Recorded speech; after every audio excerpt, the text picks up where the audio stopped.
aliweza baada ya kuchanjwa ile kona ile tena kwa kuta ulilala pale. Kwa kweli nasema mpira ule ukabingiria, maana yake ni kubingiria baada ya labda kukosa mchezaji yote kuweza kutoa pale, kwa sababu ni wao tu.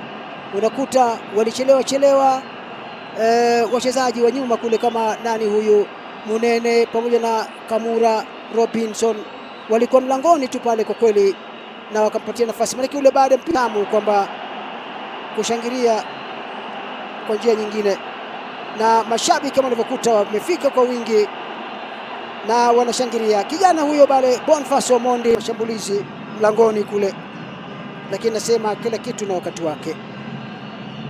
Ukiangalia kwa sababu timu zote mbili kwa zinafanya mashambulizi, timu zote mbili kwa kweli kwa zinakwenda mlangoni, kama unavyokuta bado tu timu zote mbili kwa kweli zinakwenda mlangoni. Inatuma ngoma ile pembeni kule, jaribu kuvamia tena kwa mara nyingine hapa.